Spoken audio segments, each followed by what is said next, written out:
The onslaught of the Sith Empire was an event unlike any other in the history of the Republic. The Sith materialized from nowhere and launched an offensive of colossal proportions. Horrifying reports from the Outer Rim seemed to portend the utter destruction of the Republic.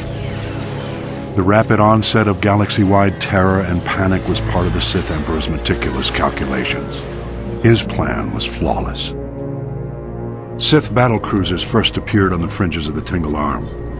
Unaware of the ship's origins, we dispatched a diplomatic convoy with a small starfighter escort. The Emperor wanted us to witness the full might of his forces before he attacked.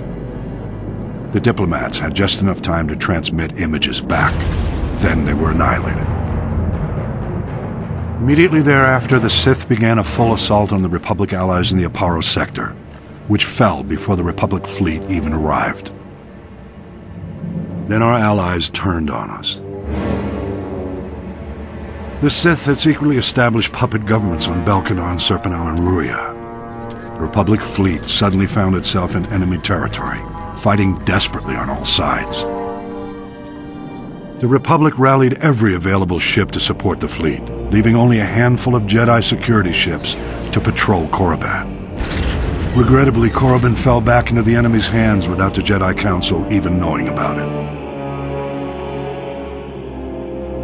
Overwhelmed and desperate, the Republic fleet scattered, fleeing from the Tingle Arm to avoid complete annihilation. Elsewhere in the Outer Rim, the Sith staged more targeted strikes, destroying our shipyards in the Sluy sector, blockading the Rimma trade route, and seizing control of the rich resources of the Minos cluster. Confused and in complete disarray, Republic forces were unable to respond. Republic leaders and members of the Jedi Council arranged an emergency meeting in the Senate to prioritize the galaxy's defense. But the session quickly became mired in politics. Irate senators stormed out in protest over decisions which left their representative sectors exposed to attack. Many of the Republic's diplomatic allies refused military support for the greater cause. It was every system for itself. This was perhaps the greatest genius of the Emperor's plot. He had turned the Republic against itself. While the Republic played politics, the Emperor used the time to reconfigure his forces for the long push into the galactic core. All might have been lost in those early years had individual Jedi Masters and Republic military leaders waited for the Senate's orders. By taking matters into their own hands, they managed to slow the Empire's advances.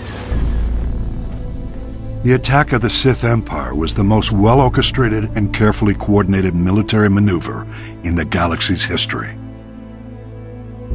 Indications suggest the operation took centuries of planning and preparation. I'll elaborate in my next report.